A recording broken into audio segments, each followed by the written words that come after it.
ठीक।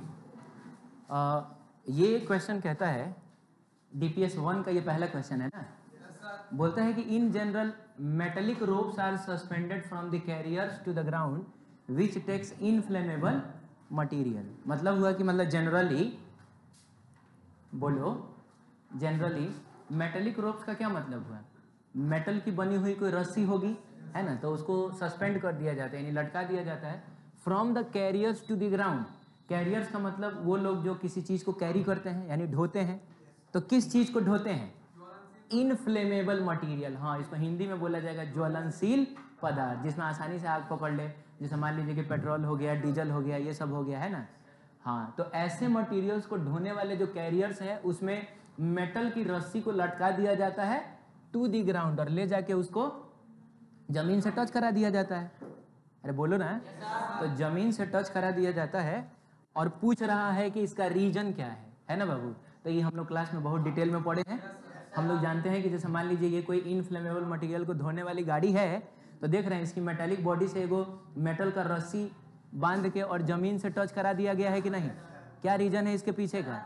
तो रीजन ये है कि जब भी दो डिफरेंट टाइप की चीजों में फ्रिक्शन क्रिएट होता है, एक में से इलेक्ट्रॉन निकल के दूसरे में जाता है, जिसमें से इलेक्ट्रॉन निकला वो पॉजिटिवली चार्ज हो जाता है और जिसमें इलेक्ट्रॉन एंटर किया वो नेगेटिवली चार्ज हो जाता है। तो मान लो इस केस में जैसे जब ये गाड़ी चलेगी तो ये टायर और रोड के बीच में फ्रिक्शन क्रिएट होगा कि नहीं? बोलो ना। बिना फ्रिक्शन के तो गाड़ी चल ही नहीं सकता है, और ये एक बहुत ह्यूज अमाउंट का फ्रिक्शन होता है, बहुत भारी गाड़ी ना होता है। तो उस फ्रिक्शन की वजह से मान लेते हैं कि जमीन में से इलेक्ट्रॉन्स निकल के इस टायर में चला जाता है। अरे बोलो ना। अब इन गाड़ियों को बहुत लंबा डिस्टेंस ट्रेवल करना पड़ता है, 500 किलोमीटर, 1000 किलोमीटर, 2000 किलोमीटर, है कि नहीं? बहुत दूर से आना पड़ता है, तो फ्रिक्शन भी बहुत ज्यादा होगा। तो धीरे धीरे ये जो चार्ज है वो बढ़ता जाएगा। अब मान लो कि ये चार्ज बढ़ते बढ़ते बढ़ते बढ़ते अगर कहाँ पहुंच जाए? एक्सल में पहुंच जाए। एक्सल का मतलब कि जिसके ऊपर चक्का को फिक्स किया जाता है, तो अगर वहां पहुंच जाए और ये बाबू बना होता है लोहे का, तो आपको नहीं लग रहा है कि इसके जरिए चार्ज इस पूरी बॉडी में आ जाएगा? पूरी बॉडी में आ जाएगा। और आप जानते हैं कि हर ऑब्जेक्ट अपने आप को न्यूट्रलाइज करने के लिए ऑपोजिट नेचर के चार्ज को एटमॉस्फेयर से खींचता है। बोलिए, तो ये क्या करेगा? एटमॉस्फेयर से पॉजिटिव चार्ज को खींचेगा, एटमॉस्फेयर में नेगेटिव और पॉजिटिव दोनों चार्जेस आपको मिल जाएगी, कई सारे आयन्स इसमें आपको तैरते हुए मिलेंगे। तो क्या होगा कि पॉजिटिव चार्ज जब बहुत तेजी से आके इसे टकराएगा ना, तो इसे थोड़ा सा चिंगारी टाइप का निकलता है। ये मैंने आपको बहुत डिटेल में बताया है, ठीक है। अब इसमें तो पेट्रोल डीजल है, और आप जानते हैं एक छोटी सी चिंगारी भी बहुत भयंकर ब्लास्ट कॉज कर सकता है ना। तो इसी से बचने के लिए हम लोग एक मेटल की रस्सी को लटका देते हैं, ताकि जैसे ही इसके ऊपर कोई चार्ज आए वो सारा का सारा चार्ज तुरंत इसके जरिए धरती में चला जाए। और ये चीज भी हम लोगों ने पढ़ा है अर्थिंग में। अरे बोलो ना। हाँ, किसी भी अर्थिंग या फिर ग्राउंडिंग में पढ़ा है ना हम लोगों ने, कि किसी भी कंडक्टर को अगर आप चार्ज देते हैं और उसके बाद आप उसकी क्या कर देते हैं?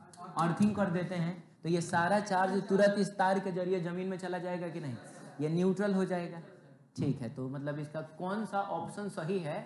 तो क्या इससे स्पीड कंट्रोल होता है? इससे ना, पता है, to keep the gravity to the carrier. इसे फालतू बात बोल रहा है कि नहीं?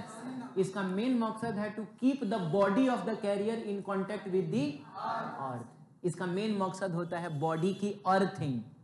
अरे बोलिए। ठीक है, तो मतलब यहां देखा जाए तो सबसे खूबसूरत आंसर तो हमको सी ही लग रहा है। चलिए, ये कहता है कि if a plastic rod rubbed with क्या? फर। प्लास्टिक के रॉड को अगर आप फर से रगड़ते हैं, अरे फर का मतलब रोआ टाइप का हो गया, हाँ, और उसके बाद made to touch to small pith balls. बाबू पिथ बॉल मतलब वो हल्के बॉल्स होते हैं। आप लोगों ने झालर देखा है? झालर में देखोगे सफेद कलर का छोटा छोटा बॉल नहीं होता है, ऐसे फूकते हैं तो उड़ता भी है, उसी को आप पिथ बॉल मान लीजिए। तो किया क्या जा रहा है? क्या बाबू?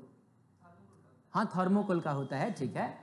किया ये जा रहा है कि पहले तो प्लास्टिक रॉड को फर से रगड़ा जा रहा है, तो बताइए प्लास्टिक रॉड के पास चार्ज आएगा कि नहीं? कैसा चार्ज आएगा? पॉजिटिव कि नेगेटिव? कोई फर्क नहीं पड़ता है। सुनो, कोई फर्क नहीं पड़ता है पॉजिटिव आया कि नेगेटिव आया। काहे कि तुम कितनों का याद रखोगे? हर दो पेयर में अलग अलग टाइप से। अब जैसे मान लीजिए मैं आपको बताता हूँ, प्लास्टिक के रॉड को अगर आप सिल्क के क्लॉथ से रगड़िएगा ना, बोलिए, तब जो इलेक्ट्रॉन होता है वो रॉड में से निकल के सिल्क में जाता है। लेकिन जब फर से रगड़िएगा तो उल्टा होता है, फर में से निकल के प्लास्टिक के रॉड में आता है, यानी प्लास्टिक का रॉड नेगेटिवली चार्ज हो जाता है। तभी इतना तुमसे याद होगा।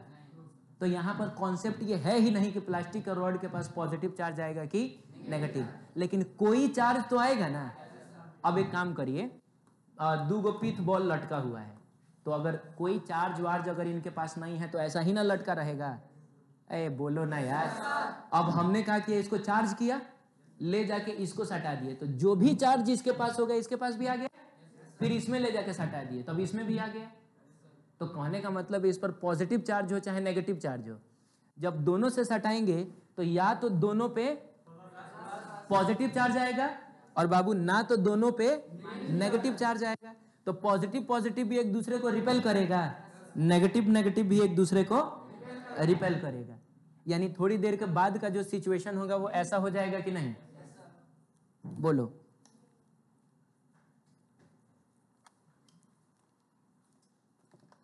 हाँ, ये इन दोनों में रिपल्सन होगा ना।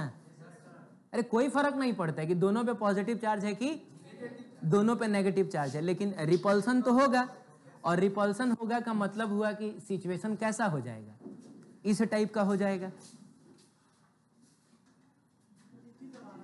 क्या हो गया था? अच्छा, मतलब ये देखने में प्रॉब्लम नहीं ना हो रहा है, रिफ्लेक्शन इसका नहीं ना आ रहा है। चलिए ठीक है, तो इसका आंसर कौन सा हो जाएगा बताइए? बी नंबर आंसर हो जाएगा। आगे बढ़ते हैं। If a body is connected to earth, तो कोई बॉडी है और उसको आपने क्या किया है बताइए? अर्थ से कनेक्ट किया है। Electrons from the earth flows into the body. No sir, electrons from the earth flows into the, माने जमीन में से इलेक्ट्रॉन निकल के इस बॉडी में जाने लगा। जाने लगा बाबू, जाने, आप मानिए बात को, ये बोल रहा है आपसे पूछ नहीं रहा है कि जाएगा कि नहीं जाएगा, ये आपको बता रहा है कि ऐसा होने लगा। इसमें से इलेक्ट्रॉन्स निकल के और इस बॉडी में जाके एंटर करने लगा। तब आपसे बोलता है कि इट मीन्स बॉडी, जिसका मतलब बॉडी कैसा बॉडी होगा? अनचार्ज होगा, पॉजिटिवली चार्ज होगा, नेगेटिवली चार्ज होगा, कि एक बॉडी इंसुलेटर है? क्या लग रहा है? अनचार्ज। तो बाबू अनचार्ज चीज को अगर तुम धरती से सटाओगे कोई फर्क नहीं पड़ता है। ये इलेक्ट्रॉन को खींच रहा है, तो जाहिर सी बात है कि ये कैसा चार्ज होगा? ये पॉजिटिवली चार्ज होगा। अरे बोलो ना। नहीं, रुकिए एक मिनट। इस सवाल का मतलब समझिएगा। इस सवाल का मतलब ये नहीं है कि शुरू में न्यूट्रल था, ओए, अब बाद में हमने जब कनेक्ट किया तो इलेक्ट्रॉन इसमें से इसमें जाने लगा, तब ये कैसा चार्ज हो जाएगा? तब तो नेगेटिवली चार्ज हो जाएगा। तो ये सवाल है ही नहीं। सवाल है कि बताइए, अगर इसमें से इलेक्ट्रॉन निकल के इसमें जा रहा है, इसका मतलब हुआ कि ये बॉडी कैसा चार्ज है? क्योंकि न्यूट्रल होता तब तो कुछ होता ही नहीं, अपने से कैसे इलेक्ट्रॉन निकल के चल जाएगा? धरती भी न्यूट्रल, ये भी न्यूट्रल, दो न्यूट्रल चीजों के बीच में थोड़े चार्ज का फ्लो होता है। तो जाहिर सी बात है इसके पास कोई चार्ज होगा, तभी तो इस ऑब्जेक्ट ने धरती के इलेक्ट्रॉन्स को खींचा है। बताइए इसके पास कैसा चार्ज होगा? जाहिर सी बात है पॉजिटिव। अब एक और बात बताइए, ये पॉजिटिव चार्ज इलेक्ट्रॉन्स को खींचेगा तो धीरे धीरे ये कैसा होता जाएगा? न्यूट्रल होता जाएगा। यानी हो तो ये भी न्यूट्रलाइज ही रहा है, लेकिन खुद को न्यूट्रलाइज करने के लिए ये धरती से इलेक्ट्रॉन्स को खींच रहा है। इसका मतलब हुआ कि इसके पास कैसा चार्ज होगा? पॉजिटिव चार्ज होगा, तभी ये इलेक्ट्रॉन्स को खींच रहा है, ताकि वो खुद को न्यूट्रलाइज कर सके। ओए हाँ, आगे बढ़ते हैं। बोलता है कि हाउस होल्ड वायरिंग में कितने तार होते हैं? बहुत डिटेल में पढ़ा है हम लोगों ने।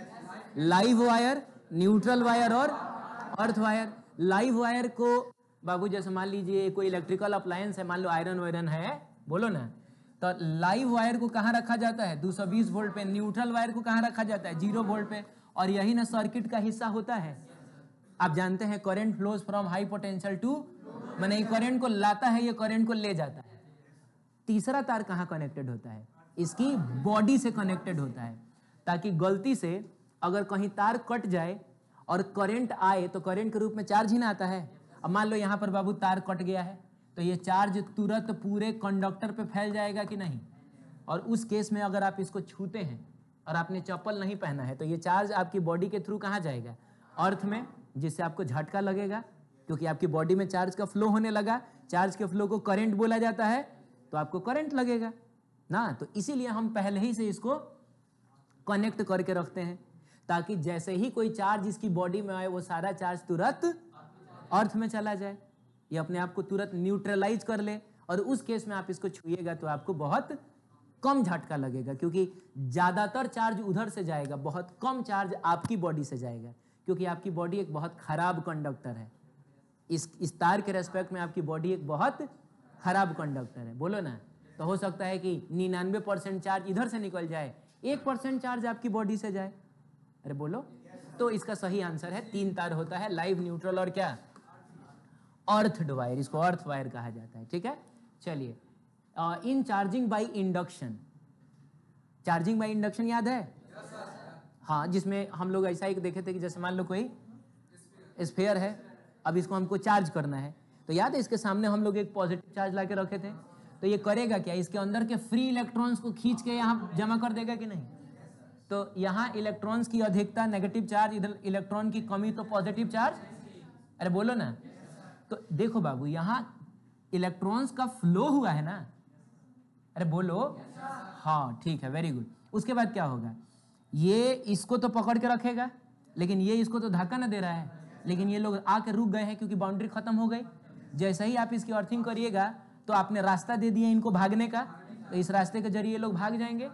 उसके बाद आप इसको यहाँ से, पहले तो आप इसको हटा दीजिए, फिर इसको भी हटा दीजिए, तो ये पूरा फैल जाएगा और ये नेगेटिवली चार्ज हो गया।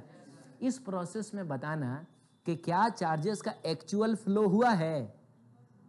बाबू हाँ, 1 मिनट रुको। शुरू में तो इलेक्ट्रॉन्स इधर आई थी ना, फिर उसके बाद इलेक्ट्रॉन्स फैल गई। ऐसा किस में होता है? इंसुलेटर में, कंडक्टर में, कि दोनों में हो सकता है? सिर्फ कंडक्टर में ऐसा हो सकता है। इंसुलेटर में ऐसा पॉसिबल कि इधर से इलेक्ट्रॉन निकल के और इधर आके जमा हो कि नहीं? इसका मतलब हुआ चार्जिंग बाय इंडक्शन सिर्फ किस में पॉसिबल है? कंडक्टर्स में पॉसिबल है। तो इसका कौन सा आंसर सही हो जाएगा? C number option. Body to be charge must be a conductor. वो जो चार्जिंग बाय फ्रिक्शन होता है ना, बोलो, उससे हम चाहे तो कंडक्टर्स, इंसुलेटर्स सबको चार्ज कर सकते हैं, लेकिन चार्जिंग बाय इंडक्शन और charging by conduction, charging by conduction में क्या होता था कि एक बॉडी को हम चार्ज देते थे और इसको ले जाके किसी अनचार्ज बॉडी से टच करा देते थे, तो इसमें से चार्ज निकल के उसमें नहीं जाता था। तो चार्जिंग बाय इंडक्शन और चार्जिंग बाय कंडक्शन ये सिर्फ कंडक्टर्स में पॉसिबल है, क्योंकि इसमें चार्ज का एक्चुअल फ्लो होता है। क्लियर है? तो इसका सही आंसर आपने बिल्कुल सही कहा, सी हो जाएगा। Additivity of charge means, additivity of charge हमको क्या बताता है? ठीक है, तो क्या ये बताता है कि total charge on a system remains constant? ये तो कंजर्वेशन ऑफ चार्ज हो गया। चलिए, क्या ये बताता है कि total charge on an isolated system is always zero? माने किसी सिस्टम का चार्ज हमेशा जीरो होता है? नहीं, ऐसा पॉसिबल नहीं है। मान लो कि हम किसी चीज को चार्ज करके या उसके बाद उसको हम ले जाके किसी सिस्टम में डाल के फिर बंद कर दें, तो अब न जाके वो आइसोलेटेड सिस्टम हुआ जा। जैसे मान लो कि हमने एक प्लास्टिक का रॉड लिया, उसको सिल्क के क्लॉथ पे रगड़ा, बोलो, तो ये प्लास्टिक का रॉड पॉजिटिवली चार्ज हो गया। अब उसके बाद एक आइसोलेटेड सिस्टम लेते हैं, अरे बोलो ना, उसका ढक्कन खोल दिया, अब ये आइसोलेटेड नहीं रहा, उसमें एगो हम रॉड डाल दिए जिसमें कैसा चार्ज हो गया, अब बंद कर दिए। तो अब बंद कर देने के बाद ये आइसोलेटेड सिस्टम बन गया, तो क्या इसमें चार्ज नहीं है? चार्ज है। तो ये तो गलत बात है, ये तो कुछ होता ही नहीं है। Charges are of 2 types, positive and negative. Additivity of charge यही बताता है क्या कि 2 टाइप का चार्ज होता है? ये भी गड़बड़ है, तो यही असही होना चाहिए। तो एडिटिविटी ऑफ चार्ज से आपको पता चलता है, it tells about the scalar nature of charge, यानी कि चार्जेस को जोड़ने के लिए आपको डायरेक्शन देखने की जरूरत नहीं होती। एग्जाम्पल भी हम लोगों ने देखा था कि अगर किसी बॉडी पे मान लीजिए 2 कूलम, 4 कूलम, 6 कूलम और -5 कूलम चार्ज है, आपको टोटल चार्ज चाहिए, तो आप क्या करते हैं? 2 coulomb plus 4 coulomb plus 6 coulomb plus -5 coulomb, ऐसा करते हैं। तो क्या चार्जेस को जोड़ने के लिए आप डायरेक्शन का ख्याल कर रहे हैं? इसका मतलब हुआ चार्जेस कैसी क्वांटिटी है? स्केलर क्वांटिटी है। तो एडिटिविटी ऑफ चार्ज हमको बताता है कि charges are scalar in nature. ठीक है, चलो आगे बढ़ते हैं। Charges of a body is always an integral multiple of क्या? क्यू जो होता है वो इंटीग्रल मल्टीपल ऑफ क्या होता है? हाँ, एक इलेक्ट्रॉन का चार्ज, चाहे एक प्रोटॉन का चार्ज बोलिए। अरे बोलिए ना, नहीं पढ़े हैं क्या? किस में हम लोगों ने ये चीज पढ़ा था? क्वांटाइजेशन ऑफ चार्ज, Q बराबर NE। आइए देख लेते हैं। Integral multiple of charge present on it's one atom. तो वन एटम पे तो जीरो चार्ज होता है, क्योंकि किसी भी एटम के पास जितना प्रोटॉन उतना ही इलेक्ट्रॉन, तो ये तो गड़बड़ हो गया। अगला, charge present in 1 mole of material. बेकार बात बोल रहा है। अरे हमको तो ई ना चाहिए। Charge present on an electron, हाँ इलेक्ट्रॉन के पास ही ई चार्ज होता है, बोलिए, तो यही सही हो जाएगा। Charge present of its 1 nucleus, तो न्यूक्लियस के पास तो पॉजिटिव में चार्ज होता है, लेकिन 1 ई थोड़े होता है। अब जैसे हम अगर लिथियम के न्यूक्लियस की बात करें, तो लिथियम के न्यूक्लियस में तो 3 गुना प्रोटॉन है, तो ये n×3 थोड़े होगा, n×e होगा, बोलो। तो ये भी गलत हो गया, सिर्फ यही सही रहेगा। अच्छा, कुछ नहीं समझ में आए तो पूछ लीजिएगा, बोलिए ना। चलिए ठीक है। The minimum charge of an object, तो मिनिमम चार्ज या तो इलेक्ट्रॉन पे होता है, नहीं तो प्रोटॉन पे होता है। तो मतलब यहाँ मैग्नीट्यूड पूछा जा रहा है, तो आंसर क्या हो जाएगा इसका? सी हो जाएगा। ठीक है। If a body gives out 10⁻⁹ electrons per second, how much time it required? तो इसका तो आंसर ही हमको याद है, लगभग 200 साल। तो उसे मिलता जुलता 198 ईयर्स हो गया। लेकिन रुकिए, हम इसको सॉल्व करके देख लेते हैं कि आखिर ऐसा कैसे आ रहा है। तो सबसे पहले बताइए कि 1 सेकंड में कितना इलेक्ट्रॉन निकाला जा रहा है? तो यानी कि हम बात करें इन बाबू 1 सेकेंड, बोलो ना, तो 1 सेकेंड में कितना चार्ज आप क्रिएट कर रहे हैं? क्रिएटेड चार्ज कितना हो जाएगा? 1 सेकेंड में क्रिएटेड चार्ज कितना हो जाएगा? तो n×e होता है। तो बाबू n का मतलब हुआ नंबर ऑफ इलेक्ट्रॉन्स जो कि निकला है। नंबर ऑफ इलेक्ट्रॉन्स कितना निकला है? 10⁻⁹, और ये हो जाता है 1.6 × 10⁻⁻19 कूलम। अब यहां से आपको मिलेगा 10⁹ इससे मल्टीप्लाई होगा तो 1.6 × 10⁻10। अरे इतना ही कूलम ना आएगा, यानी 1 सेकंड में आपने इतना चार्ज क्रिएट किया है। तो आपको पता करना है कि 1 कूलम चार्ज क्रिएट करने में कितना समय लग जाएगा। दिमाग मत लगाओ, 5वां क्लास वाला एक ही नियम बताओ।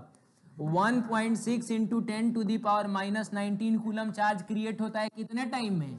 1 सेकंड में। रे बाबू, तो 1 कूलम चार्ज क्रिएट होगा 1/1.6 × 10⁻, आई दादा -19 है, ये -10 ना है, सॉरी। तो 10⁻10 सेकंड में। अरे बोलो। अच्छा, तो इसको थोड़ा ऊपर लेके चल जाओ, तो ऊपर लेके चले जाओगे तो 10⁻10 डिवाइडेड बाई 1.6 सेकंड आ गया। जा नहीं समझ में आया? प्रॉब्लम ये है बाबू कि ये बहुत बड़ा समय है, आप देख रहे हैं। अरे यार, ये 10 अरब सेकंड को आप 1.6 भाग में बांटिए, लगभग 1.5 गुना आप उसको कम करिए। तो क्या ये छोटा मोटा टाइम है? और ये टाइम हमको बिल्कुल फील हो भी नहीं रहा है कि ये कितना टाइम है। जैसे मैंने तुमसे कहा कि यहाँ से नरकटियागंज जाने में देखो ना, हमको 5400 सेकंड लग गया यार। कुछ समझ में आया हमको कितना टाइम लगा? मैंने कहा कि देखो यहाँ, तब अब इससे ज़्यादा समझ में आएगा जब मैं बोलूँगा यहाँ से नरकटियागंज जाने में हमको 90 मिनट का समय लग गया। तो उससे तो कम से कम ज़्यादा समझ में आया कि कितना समय लगा होगा।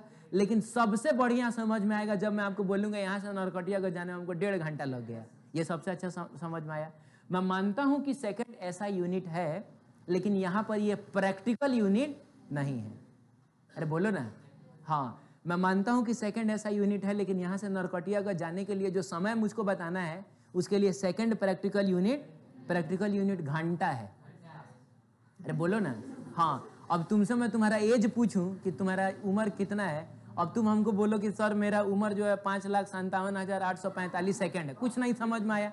आप मिनट में भी बताइएगा नहीं समझ में आएगा। इवन आप घंटा में भी बताइएगा तो समझ में नहीं आएगा कि हाँ 5,746 घंटा है। समझ में आया क्या किसी को? तो बताइए, उम्र बताने का प्रैक्टिकल यूनिट क्या है? ईयर है। तो हर चीज का एक प्रैक्टिकल यूनिट होता है। तो आइए थोड़ा सा इसको कन्वर्ट किया जाए।